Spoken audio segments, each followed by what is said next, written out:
Bienvenidos a la entrevista. Los saluda Silvia Cabrera desde Berlín. Colombia vuelve a estremecerse. El senador y precandidato presidencial Miguel Uribe Turbay murió este 11 de agosto, 65 días después de recibir varios disparos en un mitin. Su asesinato no solo enluta a una familia y a sus seguidores, también revive una herida abierta que el país nunca ha podido cerrar, la de la violencia política.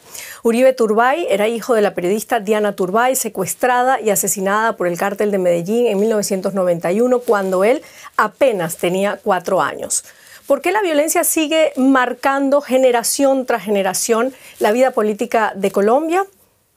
Para analizar este tema hablamos con Gabriel Cifuentes, analista político, exsecretario de Transparencia de la Presidencia de la República de Colombia y autor del libro La paz en su laberinto, que explora las causas de la violencia en Colombia, los procesos de paz y los retos futuros. Saludos y gracias por acompañarnos desde Bogotá. Comenzamos inmediatamente. Son días muy tristes, lo sabemos, para Colombia. 30 años después del asesinato de Galán, Jaramillo, Pizarro, la historia se repite con Miguel Uribe Turbay. ¿Qué significa para usted ver que el país revive esta tragedia política?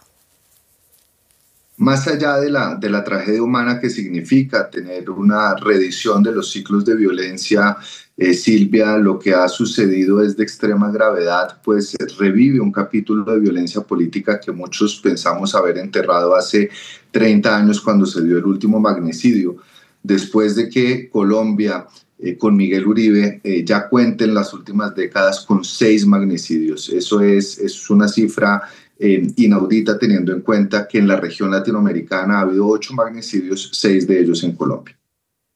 Bueno, y las autoridades aún no han establecido quién está detrás de la autoría intelectual de este crimen, pero la Fiscalía asegura que se trata de un asesinato con motivaciones políticas. ¿Qué nos revela el homicidio de Miguel Uribe sobre la forma en que la violencia política persiste allí en Colombia y se transforma además?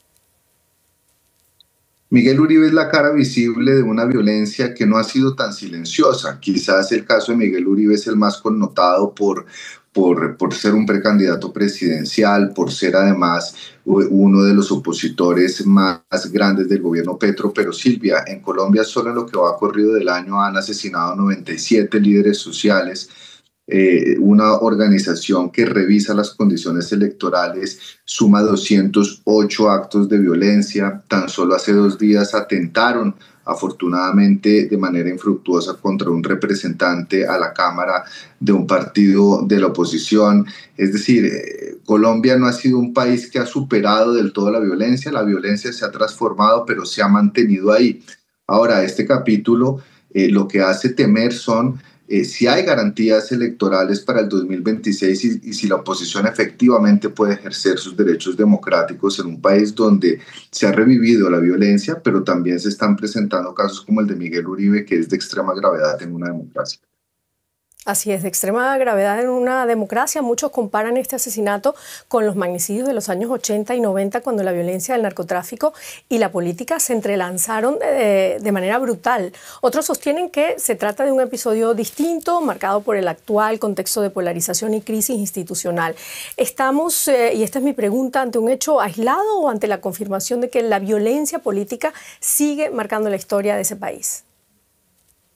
No, Silvia, yo no creo que sea lo mismo que sucedió en la década de los 80s y 90s, no solo porque los actores son distintos, porque la madurez institucional es distinta, pero sin embargo sí denota que hay un fondo, un sustrato de violencia que Colombia no ha logrado tramitar. Pero yo sí creo que hay 2 diferencias fundamentales con lo ocurrido a finales de los 80 e inicios de los 90, y es, primero, en esa época más o menos se sabía quién estaba detrás de los magnicidios, y no propiamente por la celeridad de la justicia, pero se sabía cuáles eran esas fuerzas oscuras que trataban de desestabilizar al país. Y la segunda, ahorita no sabemos, ahorita los autores intelectuales y los determinadores todavía no se conocen, ni los móviles políticos. La segunda diferencia es que en esa época el liderazgo, el establecimiento y la sociedad civil se unió al unísono y cerró filas contra la violencia. Hoy, en cambio, lo que estamos viendo es que ni siquiera un atentado contra el de Miguel Uribe y la violencia que estamos comenzando a ver en varias regiones del país ha logrado unir al país, sino que por el contrario es un factor de discordia, de división y de polarización. Bueno, hablas de que aún no se sabe todavía quién está detrás de este crimen. ¿No es más grave aún esto que lo sucedió en los 80 y 90, que aún no se sepa quién está detrás de este crimen? Lo grave de que no se sepa, Silvia, es que abre espacio a las hipótesis, abre espacio a que desde los extremos políticos comiencen a cuestionarse a quién le conviene este crimen, quién podría estar detrás. Y eso simplemente es armamento político para atacarse los unos a los otros. En las grietas de la incertidumbre surgen las teorías conspirativas y las voces más extremas de los movimientos políticos que están en los polos ideológicos opuestos usan esta incertidumbre de manera indirecta, si se quiere, para generar esa zozobra y para utilizarlo políticamente en un año de campaña. Entonces, no saber quién está detrás y no tener la claridad no contribuye para que el país cierre filas y se una contra ese enemigo que todavía no sabemos quién es. ¿Y qué pesa más en la perpetuación de esa violencia? ¿La corrupción y la debilidad del Estado o la capacidad de reinvención de los actores armados? Yo creo que es una combinación de cosas, Silvia. Yo creo que ha habido las economías ilegales que tienen un peso muy grande en nuestra economía, son un factor determinante. La mezquindad política y la falta de un acuerdo nacional, la corrupción, pero también, Silvia, hay que decirlo, el incumplimiento parcial y en muchos casos total de los acuerdos de La Habana del 2016 que fijaban una hoja de ruta en materia política, en materia agraria, en materia de luchas contra las drogas, en materia de ocupación territorial y de lucha contra los grupos armados ilegales. La desidia que han tenido las administraciones en el cumplimiento de esa hoja de ruta ha contribuido significativamente a la expansión y a la proliferación de diferentes grupos y su multiplicación en las bases en diferentes territorios del país. Todos los indicadores indican que a partir de que se dejó de cumplir el acuerdo han subido los delitos, la presencia de bandas criminales y de grupos armados en diferentes territorios, y eso creo que ha sido uno de los elementos, no el único, pero quizás uno de los más importantes que explican el por qué hoy en día estamos retrocediendo en materia de seguridad en Colombia. Y dígame una cosa, ¿es solamente desidia lo que está detrás de haber abandonado ese acuerdo del 2016, como usted dice?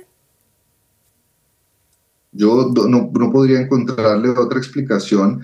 La paz, que debería ser algo que una a un país, incluso en el 2016 nos dividió después del plebiscito, el presidente que fue elegido después del presidente Santos, que fue el artífice del acuerdo de paz, fue Iván Duque, que se hizo elegir con las banderas de hacer trizas la paz. No lo hizo por los compromisos internacionales que había asumido Colombia, pero sí le puso freno a todos aquellos puntos que no consideraba que eran importantes o que podían ser políticamente sensibles.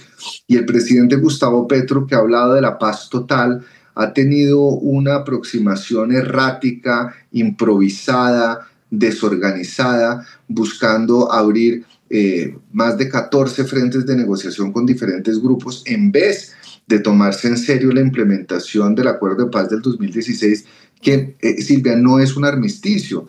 El Acuerdo de Paz del 2016 es un plan de desarrollo, tiene un componente para la restitución de tierras, para la sustitución de cultivos ilícitos, para garantizar las garantías de oposición y del ejercicio de la política. Mejor dicho, los que leen los 6 puntos de los acuerdos de La Habana se dan cuenta que eso no es simplemente el desarme de unos guerrilleros, sino que hay un compromiso político para el desarrollo económico y social de la sociedad colombiana, entendiendo que las causas de la violencia son causas estructurales, sociales y económicas.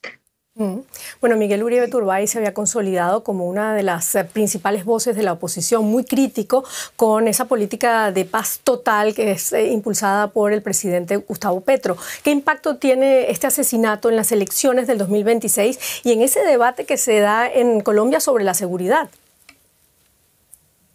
Pues tiene un impacto muy grande para el gobierno porque esto seguramente no favorece, es decir, confirma por el contrario que las condiciones de seguridad se han empeorado y que el Estado no ha sido ni siquiera capaz de garantizar la protección frente a los más férreos opositores. Pero para la oposición también significa un gran reto, porque Miguel Uribe en últimas, si bien en las encuestas no era el candidato que parecía tener posibilidades de llegar a la presidencia, sí era la figura más visible del partido de oposición más representativo, que es el Centro Democrático del expresidente Uribe, quien, entre otras cosas, Silvia, en semanas pasadas fue condenado por la justicia a 12 años de prisión domiciliaria, o sea, es decir, ha habido un doble golpe para la derecha en Colombia. Pero lo que ha generado el magnicidio de Miguel Uribe ha sido la radicalización de un sector de la derecha que lo que hace es asustar a un gran centro. Hemos oído palabras de precandidatos decir que hay que destripar a la izquierda, que no se le puede dar la mano a los comunistas, un lenguaje salido de tono que sin lugar a dudas anticipa una campaña muy polarizada donde se van a atizar los ánimos, donde se va a calentar el lenguaje y que seguramente no le va a favorecer a Colombia, ni a su democracia, ni a sus instituciones. Hoy estamos clamando, y la mayoría clama, son voces de unión, de un acuerdo nacional, pero parece que desde los extremos esos llamados no hacen eco. ¿Podríamos decir, o usted podría decir, que la violencia ya es parte de la identidad política de Colombia o todavía es posible romper ese ciclo? Yo me niego a creer que la violencia haga parte del ADN de ninguna sociedad, pero fíjese, Silvia, lo digo a título personal, yo recuerdo perfectamente el funeral de Diana Turbay y hace unos días cubrí el funeral de su hijo.